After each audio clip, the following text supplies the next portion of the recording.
Hello, Megan. Hello, Michelle. Welcome to the Spicy Brain Podcast, Podcast.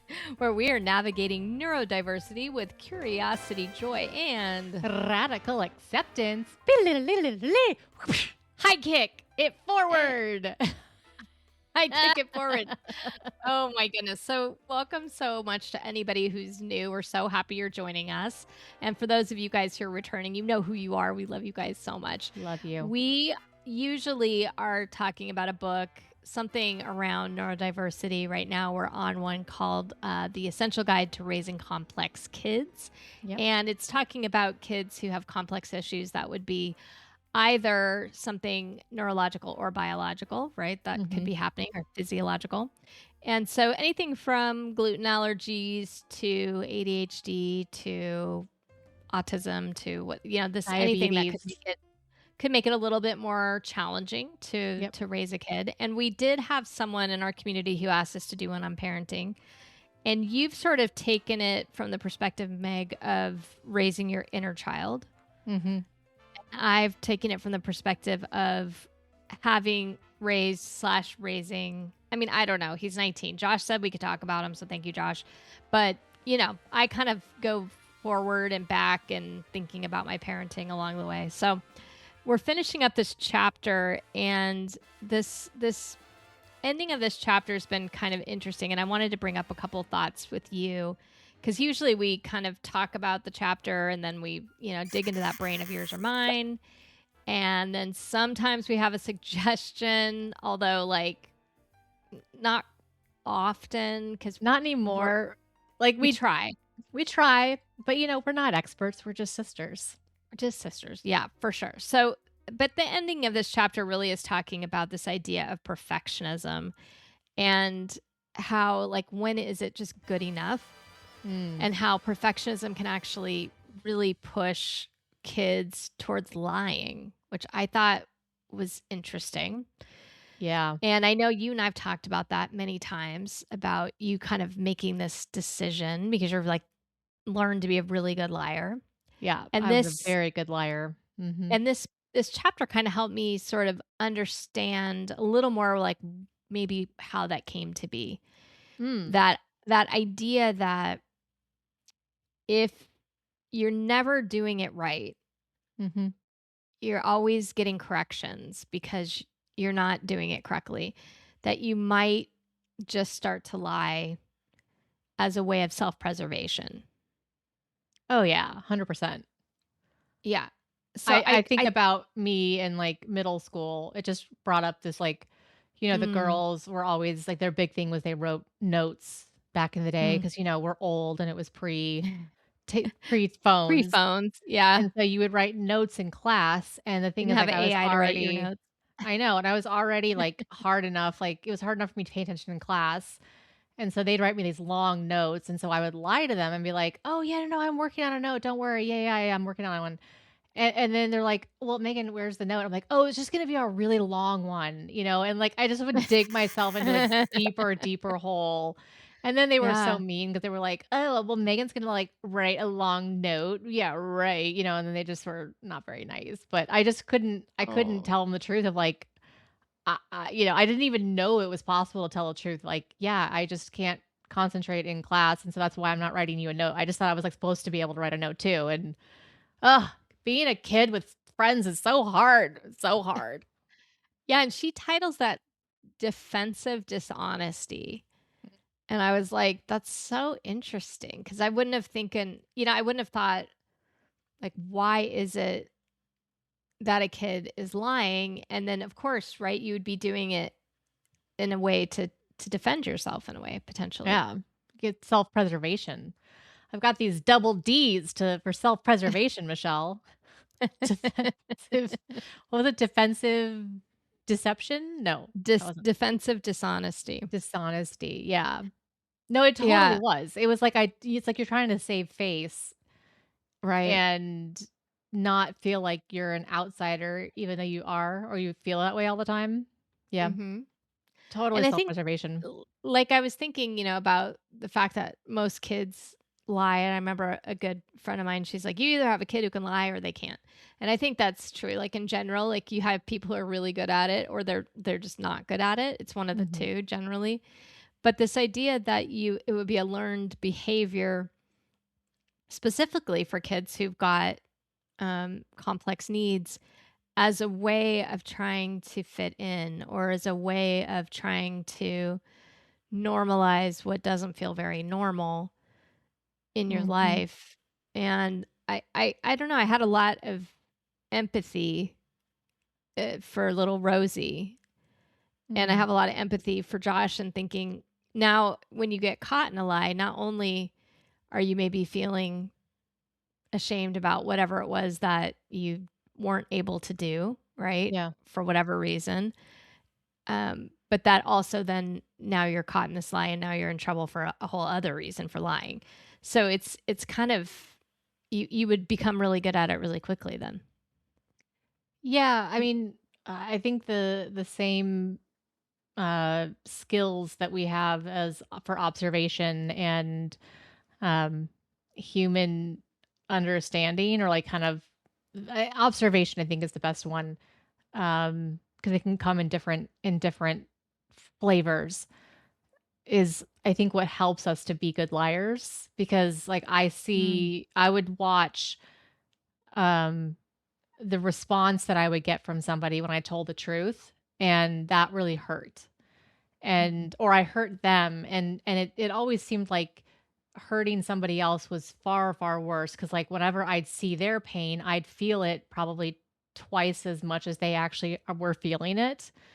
mm, So then I didn't wanna hurt them, and so then I figured, "Okay, well, if I lie and if I change the what I say, then I don't hurt them." And I think it mm, started off in that sense.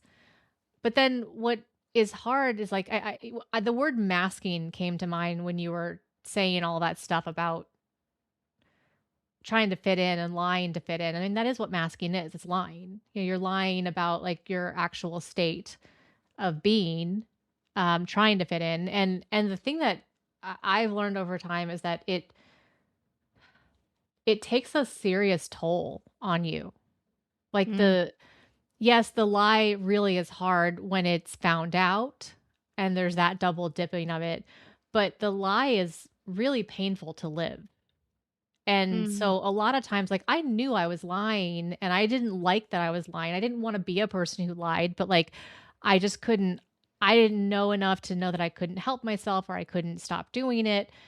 And so a part of me just like, because it didn't connect with my worldview and my values. I think that's a lot of the reasons why I started dissociating, because I could like I felt terrible that I was lying all the time. I just felt awful about it. mm, And but I couldn't stop. I didn't know how to live any other way. So then it was like, how do you survive? And then that's when these like, I think, you know, these not great coping skills end up coming. Like you cope with it the mm. best way you know how, but it can do a number on you over time. So when you think back to like starting to lie, do you have memories of that? Like of, oh, this is when I kind of started, or was it just so ubiquitous with No, your I don't. I life? mean, I don't have. I have very few like vivid memories Mm, before like the age of 10, I would say, and even then, like even my memories now. Like, yeah, again, true, true. I have short-term memory issues, but I've also heard that that's a common trauma response, from Mm, what I've understood. But I just always knew that there were certain people that if I lied around, it made mm, life easier. So, like, I always lied around dad, mhm, always.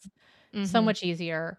Or like people who kind of were mean to me, like who are or not things that they would say to me that would hurt me emotionally, and I wouldn't have been able to have described it then, but I'm thinking of a very specific person in middle school, mm, um, who I'm not gonna name, but, I just remember some of the words that she would use towards me. She's supposed to be my friend, and the things that she said were very hurtful, so I just lied to her because it was easier to, like, just lie than tell the truth, and then, even if I did get found out, that was still better than, like, having to consistently face the wrath or what the voice of whatever she was gonna say. Mhm. But, Yeah. yeah, it was pretty I learned it at a pretty young age. Like, I like, the one memory I have, and I don't fully it's not fully formed, but, like, I remember being at Happy Trails. I think that's where we were, which I Mm. think was preschool, right? Yeah. Would have been pre-K. Yeah. And I have this, like, wash of a memory of being in the classroom, um, and all of the chairs are turned upside down because 'cause they're on top of the table, so, like, everyone's gone at that point, Mm. and I did something bad. I got in serious trouble, and I think I did something where I told the truth, or I don't know, I did something, and mom had to come, or dad had someone had to come. I'm assuming it was mom, and then I just remember, like, this distinct moment of, like, this is the worst feeling that I could ever possibly feel, and this was, like, what, how old was I? 5? Wow. And it just and so, like, I think I'm pretty certain, like, that's sort of when that shift occurred. Like, I always talk about there's, like, pre-happy trails and post-happy trails, like, where I didn't realize that, like, uh, uh, this is my first thought was, I didn't realize that I sucked until I went to happy Um, trails, and then I'm like, "Oh, I really suck as a human being. Okay, this isn't mm. fun." So it was, like, 'Cause kind you of weren't able to follow the rules or to do things in the way they wanted, and it was being told to you all day long. yeah, I was just constantly being reminded, like, no, you can't stick your feet in, like, the warm "Oh, I just wanted to stay in the warm pink bucket of the water before we went Yeah. into the pool," like, I didn't wanna Yeah. there was just no curiosity at that point, and that was, I think the time in the '90s, but, like, it just also was or the '80s. That's right, I'm old. Um, but it's like it's, it was yeah, there Well, it wasn't was the beginning of sort of the institutionalized school system, right? It was yeah, the beginning of, like, where play wasn't just play, you had to play in a certain way, mhm, almost, right? yeah, single Yeah. file, and we You'll all get do it this orderly into way. the pool, and you're not gonna yeah. It's Yeah, interesting because like, some of it, obviously, especially with schools where there's, a high ratio of kids to the teachers, there's definitely safety, right? mhm. But then the way they're going through it can be so hard, and I think she was saying in this chapter that you have to remember that, kids aren't avoiding work or avoiding following the rules to be rude, dis difficult, or disrespectful, um, but that they don't have the mechanism to get themselves started or organized or self-regulated, Oh, and I yeah. think that So idea of, true. you're trying to get in line and your body just wants to stay in the pink little bucket of warm water before you get into the pool or whatever that was, and you didn't have the ability to self-regulate at that time to tell yourself to get out of the bucket, right? Yeah. And so but it could be looked at as though you were being, disobedient, right? Or you were trying Mhm. to be disrespectful in some way. And I think that's so hard, especially when you're stressed or tired as a parent, um, to remember that, to remember something that's invisible. Yeah. Right, because I can't see what your brain is or is not producing. Like, it would be super helpful if there was, like, a little, like, serotonin, dopamine indicator. I Wouldn't that know. be nice? Like, we That'd could be have nice it for on me the too.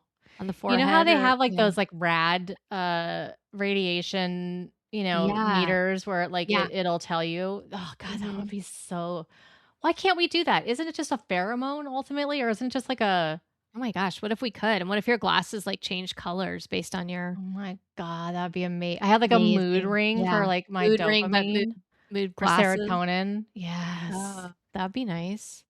Yeah, Or, because like, like, I you got still to wear, like, a little dot or something, like, on your face or not on your face, but somewhere where you could be like, "Hey, by the way, I'm oh totally red right now or green," or whatever. Yeah, because like, I mean, I just have Mhm. struggled with that even just recently. Like we were just talking about having this like really hard week, like you guys, Mhm. like I know we missed we missed a week and it was purely by accident. Like I've been doing so well, but like this there was just so many things that happened in the span of 1 week.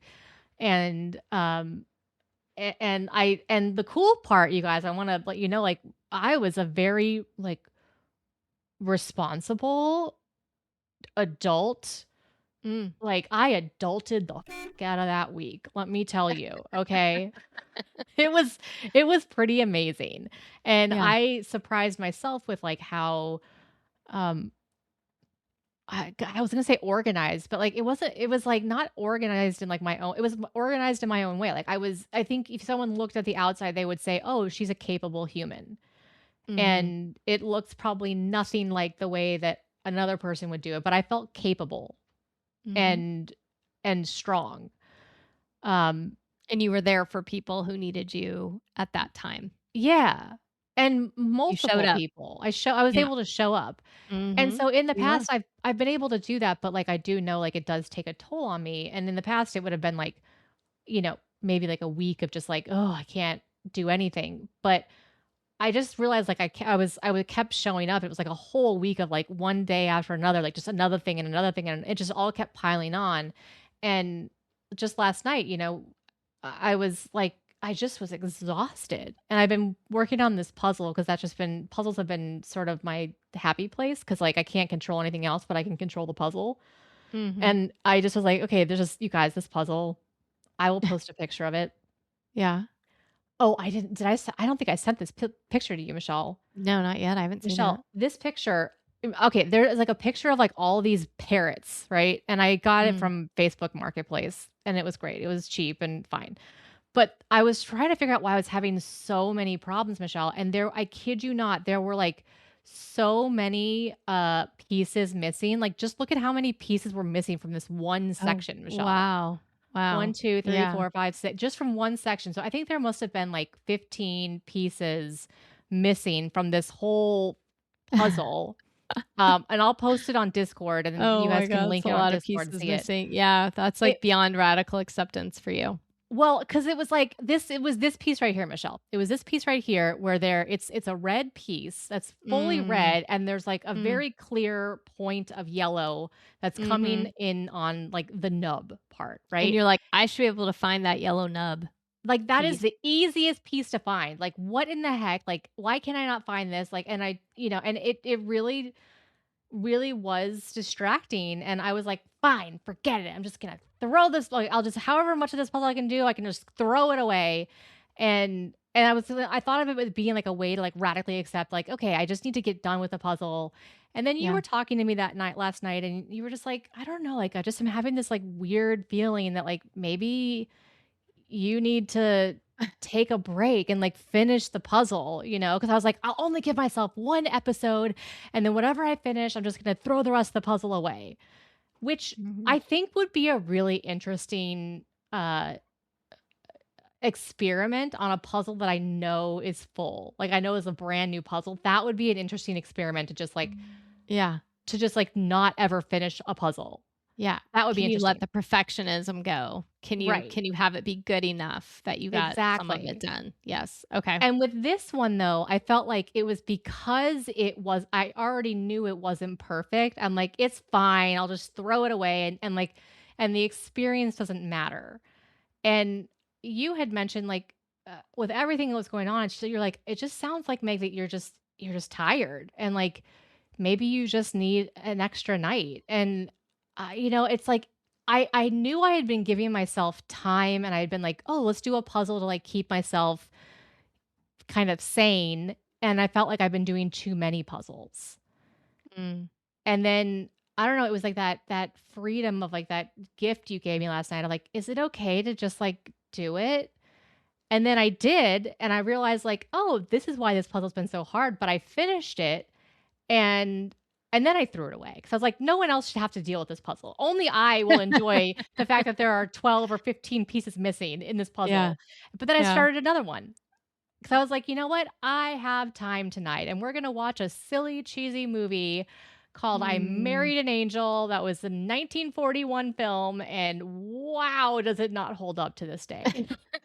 But we had a good time. We had some Yeah. chocolate milk, and it was like perfection. And, I was still tired today, but like in such a better place. But like, God, yes, the whole point of this very long story, you guys, is that if I had a sticker or something on my body that could say, "Hey, your serotonin is low or high," Yeah. or whatever the Or thing you just is. got glutened or whatever. Yeah, it would be Right. so helpful Oh, to so know. Yeah. helpful. Yeah. So helpful. It's interesting because in the chapter she says this idea about and I think it sort of relates to what you were saying with this idea of like, is it good enough? So she's like, if you're trying to get your kid towards this place or yourself towards this place of perfect, right? I Mm. need to be ready to go do the podcast because Monday nights are podcast night, but I had this really hard week, but I'm going to just push through it. And all that that means, right? Or push your kid towards this goal, right? And I think this idea of it's good enough, move on Mm. concept. So she said they have this like GEMO, GEMO, good enough, move on. That idea of that philosophy. And I wonder how that applies to the what you did last night.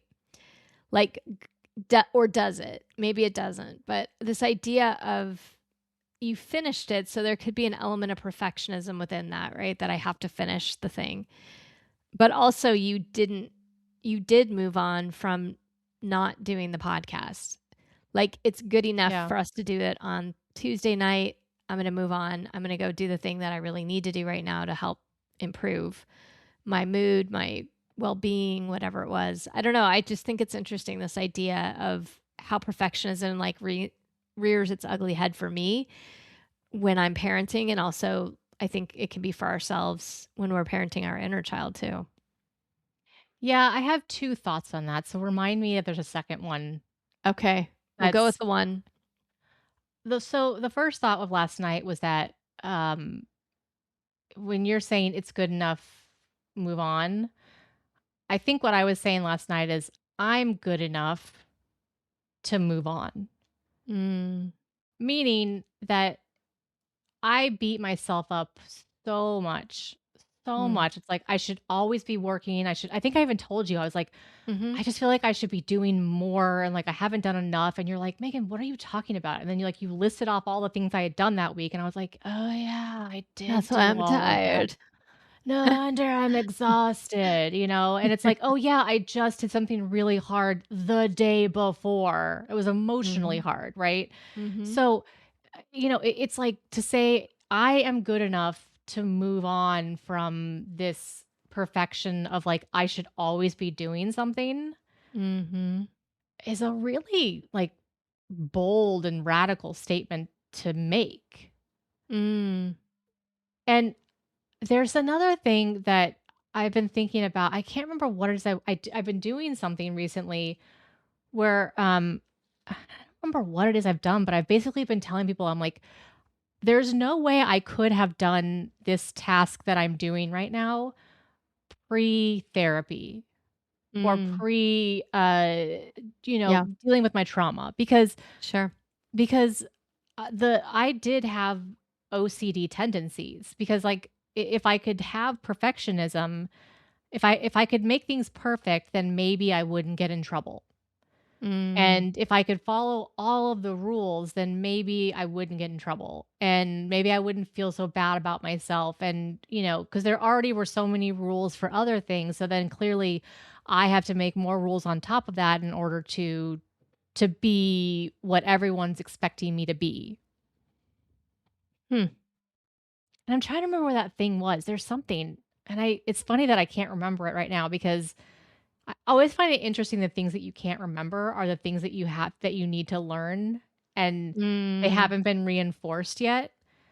So like Well, I've heard you say it a lot. I've heard you say that with in terms of like how you're responding to people or how you're responding to specific situations. You'll mhm. say that I couldn't have done this before therapy. I couldn't have responded in this way before therapy. I couldn't have, set this aside so that I could spend my energy on this other thing before therapy because I would have gotten down the rabbit hole with it.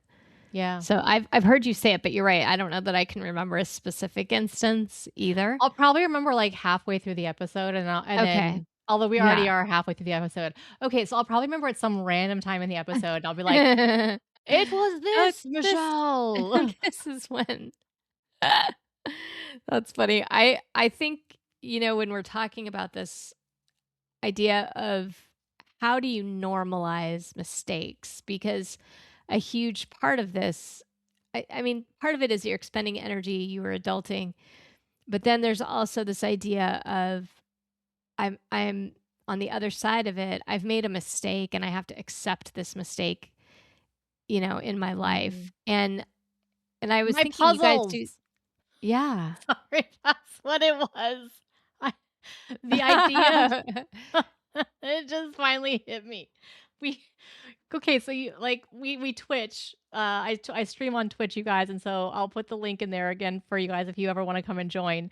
Yeah. Um, and we usually do it Tuesday nights. And but like we've been doing these online puzzles where like the whole community gets together and then everyone like makes a puzzle together. And I there was one night where like I was just we had gone through a couple someone picked some really hard thing and I was like, "Of course you." And I told them like, "Guys, I don't know if we should do this puzzle. It's like going to be take a while." Sure enough, it took us 2 streams to finish it. But Wow. to let it stop it that stream. Like I Mm. was 2 hours in, I knew I was like getting close to my bedtime. I knew if I went over any further that I was going to like wake up and not be able to sleep. I was not going to do well the next day. So like all of these things I've had to learn over time about myself and what I need to take care of myself. But also I said, "Guys, I'm going to pause this. I'm going to stop this. I'm shutting this down now." And I know Mm. this might be hard for you guys to not finish it tonight, but like this is what I need to do for my self-care. And sure enough, I told him like I would not have been able to have done this Mm. pre-therapy because like there's a part of me that needs to just have it finished. And I Mhm. said, "But you know what? I am going to radically accept right now that I am too tired to finish this puzzle and like there's no way we're going to get this done." And it was so Wow. What interesting did to he say? listen. Everyone else was just like, "Okay, like, I support you. Like, I support that we're not gonna get this done." And they're like, "That is kind of strange." And, like, it was weird. And but now it's kind of become this thing where it's like, if there's a puzzle, now I have another like, one of our friends, Alex, he says, he's like, "Mango, do we need to finish this? Is this like a you seem like you're ready to kind of like we're all kind of tiring down. Like, is this one of those puzzles we should like hold off for tomorrow?" And I'm like, "Yeah, we should." So like they're helping me to Oh. remember. So it's but yeah, Oh, that's like cool. I could never have done the bird puzzle. I would never have finished it last night before therapy. I would have been like, "This is the worst thing that's ever happened, and oh my god, I have to. It's all ruined. It's ruined." Okay, sorry, I just completely derailed you. No, it's good. I was just going down waiting for you to remember your thing, so it was kinda worked out. I think it was just on the other side of the idea of, perfectionism for ourselves is that on this other side of it is that life is imperfect. We are imperfect. We make mistakes. Yeah. And so how do you normalize that? And one of her big things in this chapter was normalizing mistakes, making them part of because mistakes and failures are how we learn, Mhm. right? And she gives a lot of course, examples of scientists and people who, discovered penicillin on accident and all this type of thing, right? But through mistakes. And I was curious how you and Brian do that because I've heard you guys a little bit with that. Like breaking a glass, you guys do certain things and you keep humor with it usually, Yeah. but you really have worked at normalizing with him at least mistakes, I think. And I Yeah. was curious how you've been handling that. Well, and that's something that, like, I'm grateful, like, so Brian if for those of you who are new, Brian's my spouse, and, he's given me permission to talk about him as well. Mhm. And, when I first married him, we first got married, like, like, I remember there was a glass that broke pretty soon after we got married, and he just, like, had it looked like an irrational response to it because I'm sure something, Okay. he wasn't allowed to break Sure. things when he was a kid or whatever it was. All right. And and I grew up with like, "Oh, I'm so clumsy, I'm gonna break everything." And I just said, "Well, like, I just don't have anything that's, like, valuable, like, that's breakable," right? Like This is how I deal with it. I just only have things that are plastic. right. Or if I do have things that are, like, I think he broke one of my dishes that was, like, from Walmart, and it was specifically cheap because I know myself, and Mhm. we joke about it. I'm like, "This is why we can't have nice things," It's like, this Yeah. is why we can't have nice things." But, like, also, it took many, many, like, times of every time, like, I would just say, "Babe, no big deal." Like, yeah, it feels like a lot to you, but it's nothing. It's okay. And it was just, like, reminding him over and over again each time that, like, this was not the end of the world, like, this was just a glass. Mhm. And I think just, like, understanding, I think I had to, like, talk to him when he wasn't triggered to Mm. understand what was going through his head. And so his head, I think, was something like, "I'm a terrible person, and I've ruined Mm. this very valuable thing to Megan." And so there was these very specific things that when an item did get broken, I would look to him and I would say, "Hey, this was not valuable to me. Mhm. This does not change my love for you. You are still an amazing human. And yeah, it broke. So we're just going to clean it up." And I would clean it up for him. Like, "I'm going to clean it up for you because I know this is really hard." And Yeah. I would just verbally tell him over and over again that, to the point now, like, I think sometimes, like, things will break and now he just says, "Oppa," because he's like, "Yep, because Okay. things break, like they Yeah. just do." And so, but it's like, but then again, like, also what's weird, it's interesting, not weird, it's interesting is that, um so, like, I can tell when he's stressed out because, like, the other Mm. day, our cat, for those of you who don't know, our cat Lane, who's 14 years old, he used to be very, very overweight and has a very large pouch, like paunch, Yeah. and he's not a typical cat. Like, he walks heavily. He's not stealthy in any way, shape, or form, and he is, like, the most, like, awkwardly, like, not nimble kind of a cat. And so the other day, his paunch just, like, knocked over Brian's soda, Mm. and Brian reacted in a way that he doesn't normally react. And I was like, "Oh, this is just stress," right? But in Mm. the moment, I was like, it's okay," trying to fix it, and it's like, and I that was what was happening internally, and I just, like, I saw he was worried about it. I stood up and I'm like, "It's alright, I'm gonna go get a towel." Got a towel, and, like, I think he was frustrated about it, but what I was able to kind of look at that is like, okay, that was just, like, one moment in time, and I think it's also okay for us to have setbacks and Mm. recognize that, like, it could be that there's other components in life that is stressing you out, so, like, your tolerance for that particular thing that we've worked so hard on Right. might not be there in that moment. Doesn't mean all of the work that we did. I'm just thinking about a kid, right? I'm thinking about a child Yeah. who you've been working really hard with them and they've gotten to this great place and then it feels like they took a step back. And Yeah. I would ask, like, what's going on in the kid's life? Because if they've been able to like not beat themselves up, or been able to like to have um this change and then they revert, I think it's a really good data point that there's, like, other things that, like, are just filling up their cup of energy.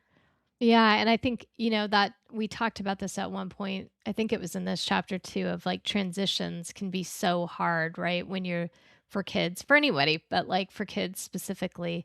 So that Mhm, transition where they're going to start going to school or they're going to be off on a holiday or they're going to be something has changed from the rhythm. Even just the mhm. weekend could Yeah, be a different change. And so that could end up being an extra stressor for them that doesn't allow them to keep doing what they had been doing as well. And I think though the piece I wanted to get back to a little bit too with this is just the idea of normalizing mistakes in your family. and figuring out ways to do that. And so some of the suggestions, so this is, I guess, strategies. She Sure. suggests, oh, there's some actual strategies here.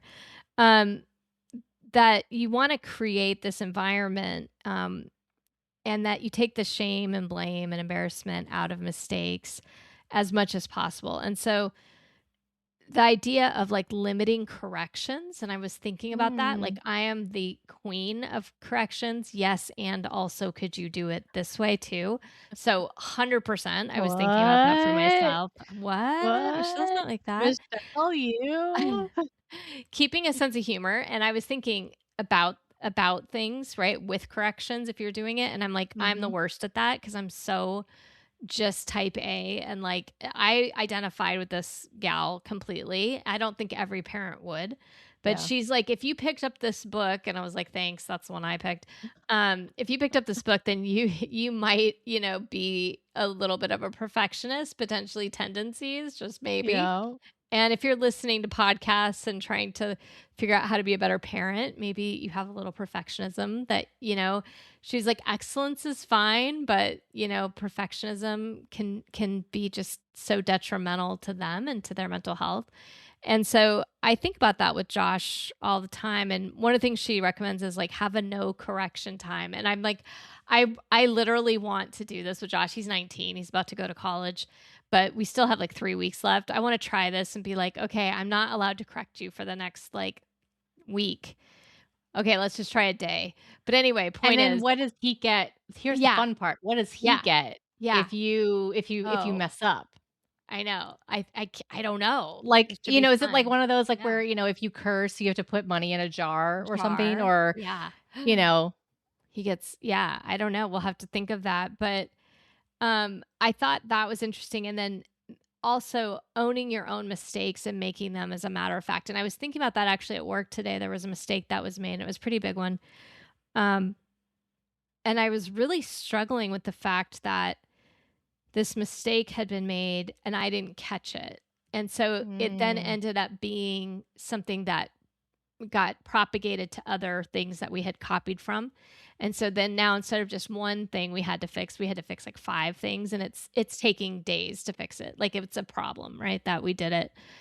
And I I was kind of like verbalizing my way through this and realizing I was so hard on myself and on my staff for having had this mistake happen.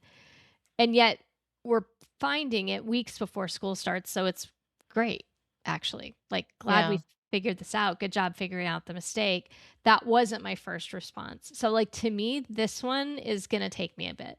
I'm gonna have to yeah, really work on this one just internally, as well, because it's just my automatic, like, go-to is I don't normalize mistakes, and mm, I'm always trying to avoid them, and I think part of that, like, as we were talking is I think it was a coping mechanism for sure of trying to, avoid the wrath of certain people yeah. or, feeling like some sort of shame around those things. So I think it's definitely one for me that I need to, like, explore more because I don't think I've done enough work on that particularly yet. Well, and I think that that could be, mm, uh, like, I was thinking, like, a way that potentially that you could start is sort of saying, "Okay, what's one area in your life that feels easy to ask for feedback or or talk about mistakes?" And, Mhm. like, so if you were talking about, like, having this no correction day, and I was also thinking, like, maybe there's, like, a no correction category. So, like, for instance, Mm. if someone's learning to cook, maybe that's the time you don't Yeah, try to correct them when they're just right. learning? But for Right, she's me, like she's like, "Just don't correct anything that's not dangerous." And I was like, yeah, that's a great strategy," right? Because it's like, it's not dangerous, and if you can ask yourself that in your head, like, "Is this gonna hurt the kid?" If right. it is, then probably you need the correction, right? That's why, like, walk next to the pool as opposed to don't run or whatever. Mm. Yeah. And it's so but that's the thing is it's so challenging to remember in real time. And so, Oh, like, I know, yeah. like, for me, like, with the like, I've been trying to learn how to cook more and, you know, Be more of a domesticated woman. It's fine. It's fine. I'll do it. But as I'm learning to cook, I realized it was for somebody who can take feedback and critique really well. When it came Y to cooking, I did not. I Oh. I did not enjoy the way that Brian would like lovingly let me know. 'Cause, like, he also didn't know how to lovingly let me know, so it was just sort of like a, Yeah. "I just spent an hour and a half doing this task that I absolutely hate, and you're telling me what?" So then what Yeah. I decided to start doing was, uh, I I think it just happened by accident one night. I was making something. Oh, yeah, I remember what it was. I was making a roast, Oh, no. and I was so happy and proud of myself, and I'd made the roast before, no problems whatsoever. It was Mhm. amazing. And then, I made the roast, and I had this, like it's like minced onion because I didn't have any onion for some reason, but I was like, "Hey, I have minced onion, like the dried stuff. I'll Mm. just use some of that Yeah. in place of it, and it'll be fine."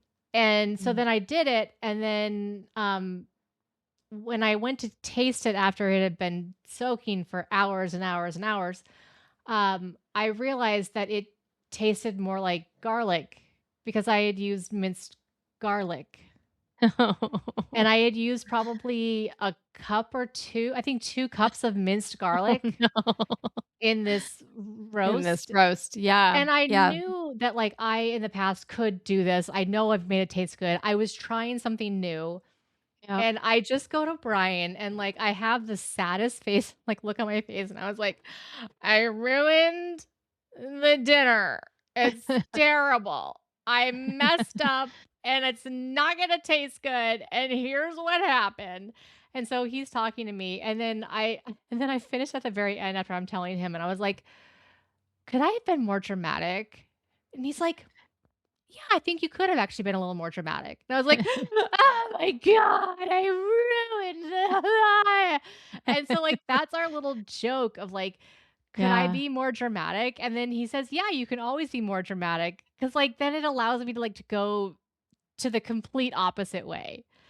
And Yeah. then that just sort of, like, released a lot of the shame for me because it was like, okay, it's a I think I'm being, like, way too dramatic, but the reality is, like, I could actually be more dramatic right now if I wanted to be, but I'm choosing not to be. And Right. then it led to after that, I was like, "You know what? What could I do differently next time if I," because I was trying to figure out, like, what would I do differently next time if I didn't have this, and do you think that my thoughts would have worked? And so I now go with every meal I make, I just have us eat some, and I say, "Okay, what do we like about it? What could I do better next time?" Because I Mm. assume now that there's always something I can improve upon, and if I Mm. assume, then that gives Brian the opportunity to let me know his actual thoughts, because I actually do wanna know what he thinks, because he won't tell me. He's trying to be too nice, and I'm like, "No, I want you to tell me, because I don't wanna spend hours doing something if you don't like it." So then it Right. affords him the opportunity to, like, actually use his words, but then it also affords me the opportunity to learn from my mistakes, and you know what? I'm getting to be a pretty darn good cook now. Who would have thunk? Well, you've been a good cook for a long time. It's just that you forget that you're a good cook sometimes. So, I've been a good just saying. baker. I was a good baker. I never really did the cooking thing. I don't know. I've had a lot of your meals. They're delicious. I think Oh, you're hard on yourself though. So I like this that that's you're probably like true. figuring out how to be less critical so it's more fun. Yeah. Because otherwise, yeah. Like, you know That's how in, like, little interesting. kids, like, when Yeah. they fall down, like, I remember this with, like, when my stepdaughter would come and, like, um, she'd, like, hurt her arm or Mm. something, and she was like it was just like, "Oh my god, it's terrible," and I was like, "Okay." Like, I would go to the extreme, I'm like, "Okay, let's look at this. Like, is it broken? Can you move it?" And it was like you kinda Mhm. overdid it, and then she's like, "No, silly, that's just it's fine," or whatever it was, and so you, like, Yeah. overly, like, but you do it in kind of like an animated way, and like, "Well, I guess we get to see, is it broken? Is it, can you Yeah. still whap your hand like this?" Like, you do something Yeah. silly, and then they're just like, "Oh, yeah, it's fine," and then they forget about it. Because you It's kinda so know when kids are really hurt versus, like, when it's just, like, stuns them, you know? Absolutely. And I think the other way is true too, where you just sort of like keep moving on and you Mhm. don't acknowledge it too much at all. And that actually kind of can work too, depending, like Yeah. depends how they are. But if you're not like sometimes they won't be upset until they look at your face. And then if you Oh, look worried, they will and get do you know worried. what that Michelle, I that's what this Oh. book, Oh. the Tell Me Where It Hurts, this Mm. psychologist, where she's talking about pain. Mm. Pain is actually like the way that we understand how much pain we're supposed to be in is Mhm. based on previous knowledge, and it's based on how your brain perceives the information around you. So, Mm. for instance, you're right. If mom's face is horrified, then they're going to Yeah. be in so much more pain than they actually think they're going to be in. Yeah. Versus if mom's like, "Oh, you're fine," or dad's, you're fine," like, they're not gonna feel like they're in pain because 'cause no one's worried about them. They don't have a reason to be worried. They're like, "Oh, just Right. keep going." Yeah. Yeah. I just remember always like Josh fell into cactus one time. And I remember that, like, he was fine until he saw his dad's face, and his dad was like, "Oh," and I'm like, "You're good. Come here. We got the glue, we got the things out." So Yeah. I think it's just really important that, like, mistakes probably the same thing, Mhm. Like, if you're not making this huge deal about it, or if it's not a big deal, then maybe they're not gonna feel the shame as much around it, and if you can make it funny. I feel like it's actually my next new EMDR task for me, Mm. because I think it Finding your really is humor. so yeah, figuring out how to, like, normalize mistakes because and making that feel like something that is something you're gonna learn from Yeah. and be inquisitive and curious about it as opposed to being, like, shameful or Mm. scared or upset about it, and, I think that it's there was, like, 27 steps or something that we had to do to get a grill ready in our household.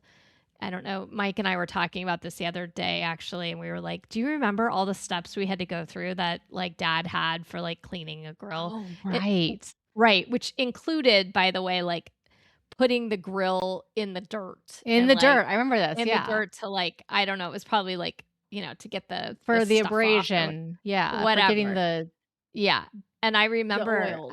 at one point, so this is when I was thinking, like, I really didn't lie very much in my life at the beginning, but I started to, and this is one of the times I remember very clearly that I could just tell him we did the 27 steps and he would be fine, and I was like, Yeah. "Great." He's like, "But did you?" And I'm like, "Mhm." Uh-huh. And then, "Did you do?" "Yep." And then "Yeah, I did that too." And then he's like, "Okay, great. Here's the meat. You can go grill it." Like, he never went out. He wasn't grilling it himself. No. We were grilling it, but we had to Yeah. do the 27. So anyway, point being, I kind of understood that idea of wanting to just, like, have it be easier. Yeah. And I think, like, all kids do this to some degree, Mhm. but thinking about it being the daily habit of someone because they're getting corrected every second of every day.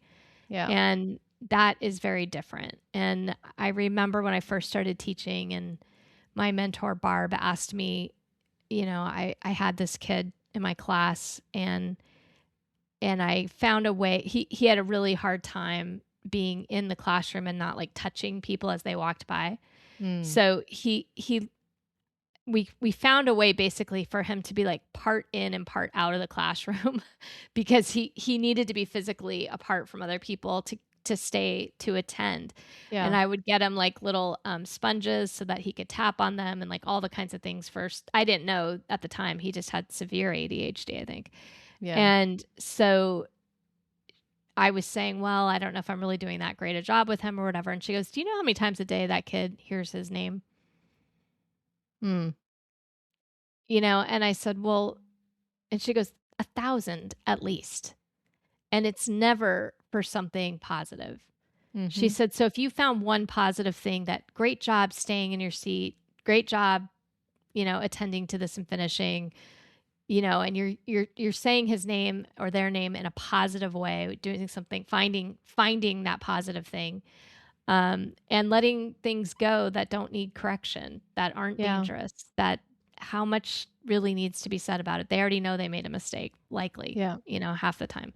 So I think that's interesting to think about. Like, when you think of your name and how people say it, and I can think when I'm saying that about when you were little, and the idea of like Megan, right? Like this idea of it being almost like a scolding. Your name Yeah. is a scolding, as opposed to your name is this beautiful part of who you are, and we're so glad you're in our lives and you do so many amazing things, and that wasn't what you Maybe were that's hearing all why day. I wanted to be called Elizabeth. 'Cause I was like, Megan just was, like, not a great name. I was like, "Ugh, Megan," like, "Ugh." Yeah. Like, I just wanna be Elizabeth, or, like, that's why I didn't Yeah. wanna be called Aunt Megan.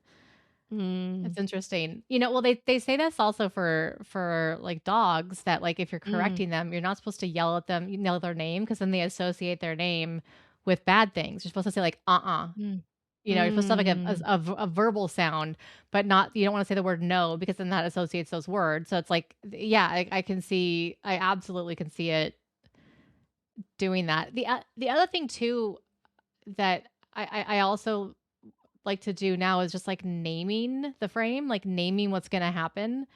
Mm. And I think about this, like, with, I'm talking to all these younger people whose prefrontal cortexes are not fully developed, and they're, like, telling me, like, "Oh, like, I did this thing and I feel really dumb," and whatever. I'm like, "Guys, that's your job. That is your job Mhm. right now. Your job is like, your brain is not fully developed, and so your job is to test limits." That's, like, Mhm. what teenagers do.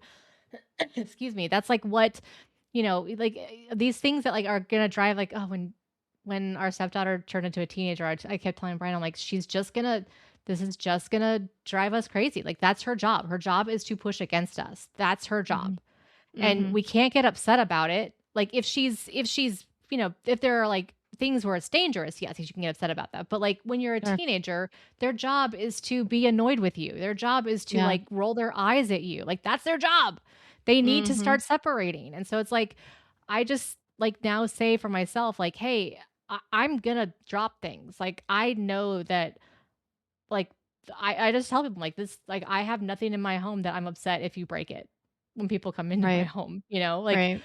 Right. or even just, like, going to I'm doing this new thing at the aquarium, and I just was very clear to them, I'm volunteering, and I just told them ahead of time, like, "Hey, guys, just a heads up, I am ADHD, I might show up late." Like, the likelihood of me being a couple minutes late is very great. I will always text you if I'm gonna be running late, but, like, just so you know, that's Yeah. what's gonna happen. And, like, I didn't feel any shame telling them, and they were like, "Oh, yeah, no problem, it's fine," like, because they understand.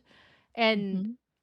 it's like, I think just making it, like, just normalizing it. Like, this is why Martha Stewart drives me crazy. Like, Mhm. this is why she's like, she's more fun when she's talking to Snoop Dogg because there's like her, you're 'Cause she's seeing, high. yeah, you're seeing, like, the imperfections. This is why the Meghan Yeah. Markle show didn't work because there was like, where's the imperfections? Like, we need to see some imperfections in order to feel connected to people.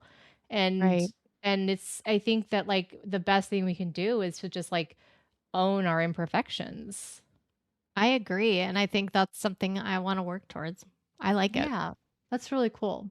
Yeah, and I think it helps me too. I think it helps the parent, helps the person in addition to helping your kid. Because Oh, if you're yeah. not able to own your own imperfections and be okay with them, how can you help somebody else be okay with theirs? Especially, if the likelihood that theirs might happen more often all the Mhm. time, and that's nothing they can control.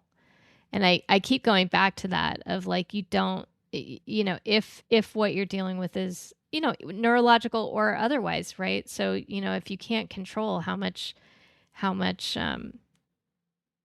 I'm trying to think of like when you're diabetic, I'm forgetting the word right this Insulin. second. Insulin, right? You can't control how much insulin you produce. Yeah. Same thing, you can't control how much dopamine, right? Or how much serotonin you produce. So Right.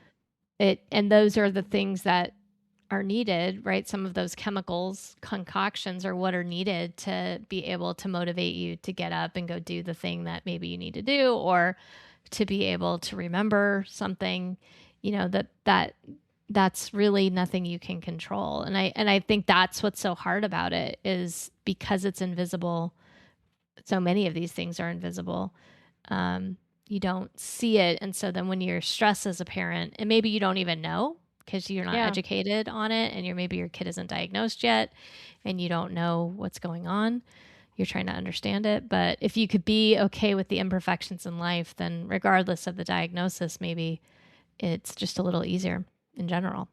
Yeah, and I also think it's never too late to own up to Mm. something. Like, I Yeah. just heard this term of radical honesty, Mm-hmm. and, like, I'm really trying to work on that's what I'm working on right now is radical honesty, and, Mm-hmm. um, trying to, like I'm talking like, I'll be talking to Brian, and, like, there's something that comes up, and I start, like there's just, like, something I wanna fix, and it has nothing to do with the conversation, that he's talking about, but, like, but Yeah. something that happened occurred prior to, him changing the subject or whatever, really upset me, and then instead of telling him that I was upset by that change, I take it out on whatever he's talking about. And so, I've had to come back the next day and say, "Okay, look, here's my part in this." Like, I realize that, like, I was upset in this moment, and I wasn't able to tell you what I needed in that moment, and that's why I Mm. did X, Y, and Z. Yeah. And I am working on it. I'm more like I'm at least able to, like, recognize earlier and earlier now that that's what I'm doing, and that's my goal right now is, like, I'm really trying to figure out how do I state what my needs are, because I'm not good at Mhm. that, and that's part of that radical honesty. So, like, if you change the subject and it's jarring for me, I can be like, "Stop, you changed the subject." Like, "I'm not Mhm. okay with this." Like, I wanna go back to what I'm talking about, and I do this with him too, like, where in the beginning of our relationship, it was, like, really hard for me to, say, like, something he said wasn't the way I wanted to hear it. And over time, we've just kind of I would just he'll say something to me, and I'm like, that's not the right answer. The correct answer is," and then I give him the correct answer, and then he says it, and I'm like, "Okay, now I'm better." And we move on. Mhm. And but we also I think we made it just like, we talked about that ahead of time and said, "Can I do this?" And he said, "Yes, you can do this." So, like, it's not like I just started like, you're wrong," like, it was Right. definitely a mutual decision. 'Cause it's funny too. Yeah, and it's Right, you 2 have agreed upon that's sort of like a funny, fun Mhm. way for you to be able to talk about something that can be kinda tough. Yeah, or like I Give have a feedback. funny face and I'm like, "Brian, Mhm.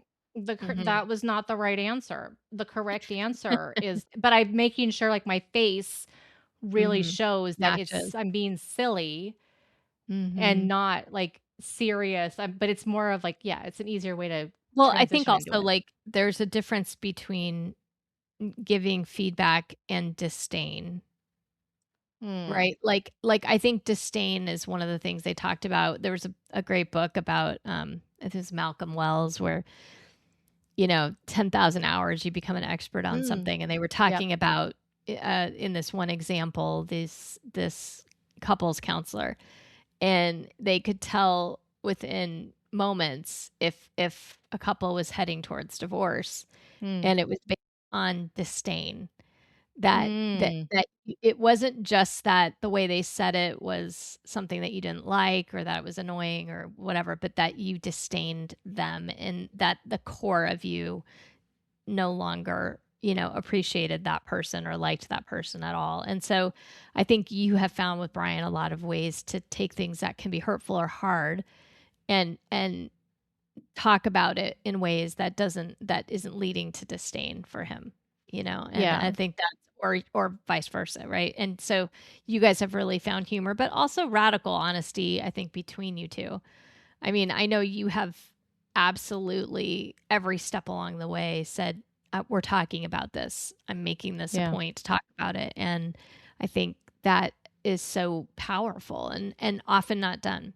Right. And so I think with our kids and with our inner children, hopefully there's, not too many of you in there, um, but that idea of, basically figuring out how to be honest about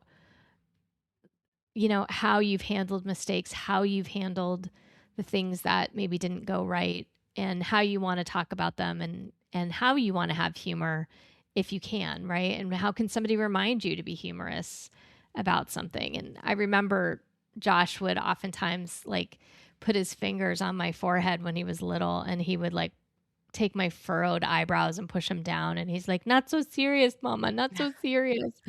And so, Yeah. then you couldn't not laugh at that point, Yeah, right? and It melt, was, yeah.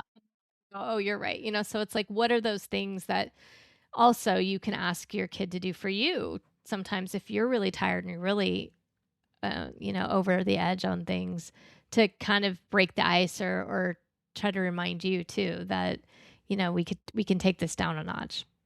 And I think that, like, children are so intelligent and resilient, and Mm. there are ways, and I'm sure there's probably a specific age where the Well, comprehension is not there yet, but, like, and even also as, some like things where the disdain for you might be real. right, and that's okay, that's their job. Their job is to have disdain for you, but, like, Yeah. Yeah. but you're actually right, like, I mean, you were talking about this, I think, a couple of episodes ago about how she says if sometimes you have that feeling of, like, "I don't think I like my kid," and, like, Mhm. you have to look at that so that you don't turn into disdain because I think that the kids can feel that. But Oh, yeah. I think when it comes to like, even just having a bad day, I think that it's okay to start young, like, with when you have a Mm, young kid, you can say, like, if it was me, I'd be like, "Mommy's having a really hard day today, so I might mhm. not be," and, like, they may not understand it, but, like, the fact is that you're modeling it for them in whatever is age appropriate language that they're gonna at least start to hear it, and it's not just coming out of the blue when they hit a certain age. I just firmly believe that kids it's okay to tell them that because you're modeling for them how they can do it. Yeah. And I'm sure there's ways to say it better. But I just it's so helpful. It was so helpful when Brian would tell me in Arabic, like when your brain is fried, they call it akali makali. And it was really helpful for me when he would come home, he would drive home and he'd say, "Hey, I'm makali makali today." That's all he had to say. And I knew, okay, he's going to need 30 minutes, a minimum an hour. Like, I can't really ask him for anything tonight because his brain is fried. Like, it really just helped to identify where we were Mhm. and how much I could rely on him or not. And I need to go somewhere else to get if I have other needs, like, he's not gonna be the one, or if he is, it's like, "Okay, whose temperature is higher? Dude, you're Akli Makli, I'm Akli Makli. Okay, who's got the higher temperature?" That's what happened in COVID. When we both were Mhm. sick with COVID at the same time, and, like, we would literally take our temperatures, and whoever's temperature was higher got to stay in bed, and the other person had to help the other one out, and it kept fluctuating? So it's like having those ways to, like, that shorthand with your Mhm. kid, with yourself, is such an important thing. Like, I Well, know if yeah, I'm like, going after a full day of school, their brains yeah, are probably mockly because 'cause they've been having to attend for so long, and so the idea that they're gonna come home and be able to, like, get their homework done and do this and do that and the other thing, at, like, any time without a break is probably not high. I didn't realize how much of a break Josh needed mm, in between things. And so that's been really interesting as well. That this idea of perfectionism can also be around like time, mm, how long something's going to take somebody to do or how quickly they're going to be able to get something done. So I yeah, think it's never too late to start. They always say, right, it's never too late to start sunscreen. There's never too late to get good night's sleep. I mean, you lose yeah, sleep, you get back, but it's never too late to start. And I just think it's never too late to start thinking about the things you want to normalize in your family to make life, when we know there's going to be mistakes made, there's going to be things that don't go the way we want, and modeling that for them within yourself first, and then also helping them to hopefully have fun ways to deal with things that are going to affect them the rest of their lives. It's never like if you're ADHD that you're going to stop being ADHD, right? It's not something people mhm. grow out of. We now know. And, And I you know, and I don't believe like, I personally believe that this whole idea, like, once the kid turns 18, like, you stop being a parent. I think everything that we do is always helping our kids because like, mom choosing herself and getting out of a relationship that was not good for her. What a powerful lesson that she showed us. Mhm. And like her taking care of herself really did impact me. And I think it's like you're never too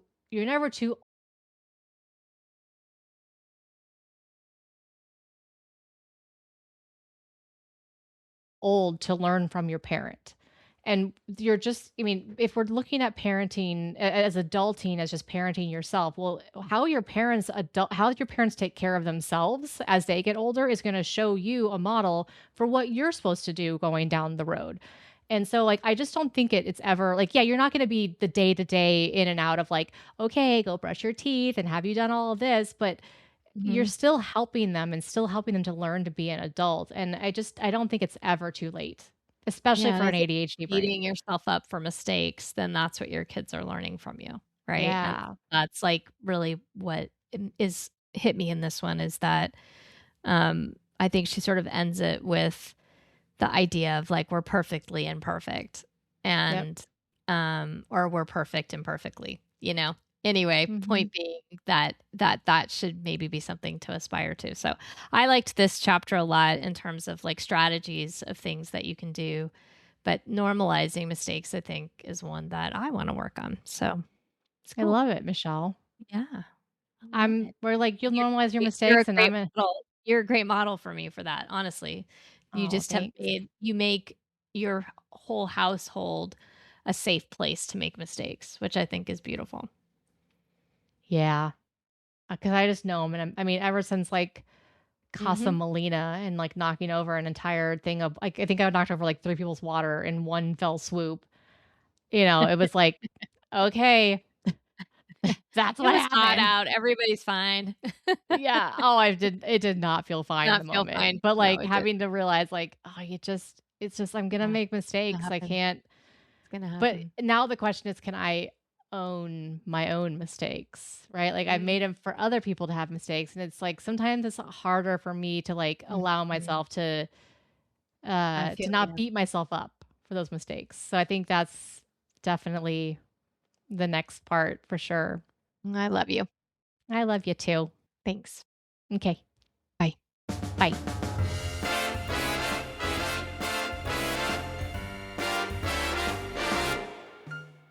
Thanks for listening to the Spicy Brain podcast brought to you by Spicy Brain Studios. We hope today's conversation about perfectionism, expectations, and giving ourselves a little more grace gave you something to think about this week because it sure gave us something to think about. But next week, we're going to take a little hiatus. Yes, an actual planned break. I know. I can't believe I'm saying those words either, right, Michelle? I mean, this kind of feels like real growth, Oh, right? yeah. For I sure. mean, For sure it only growth. took us 120 episodes to figure it out, but the growth is there. Planning ahead for what we know is coming. Well, I think Let's also just saying we don't always know what's coming. So, We don't always know it's coming, but this one we yeah, finally do. we do. Yeah. But when we're back in 2 weeks, guys, we're going to talk about how we set realistic expectations for our kids. Now, sometimes our expectations, they don't match where they're developmentally, and that's okay. So whether we're expecting a kid to read a gluten-free label before they're ready, or if we are assuming that they should be able to do something just because other kids their age can, we're going to explore how adjusting our expectations can set everyone up for success. But until then, make sure to follow or subscribe on your favorite podcast app. And if you're enjoying the show, you guys, if you're on Apple Podcasts, leaving a review or stars really does help other Neurospicy folks find their way here too. We'd really appreciate it. But until then, here is to a great couple of weeks. And remember to stay curious And joyful. with a whole lot of radical acceptance. High kick to the future. We didn't explain that, did we? No. The high But kick to the future. You know what? They'll have to listen in 2 weeks to find out. Make a if note, we Michelle. remember, Make a make a note note. to remind Making it. a note. See, Got it. guys, this is On why it. you got to listen to the very end because you never know what's going to come out of my mouth. Bye. See you in 2 weeks. See ya.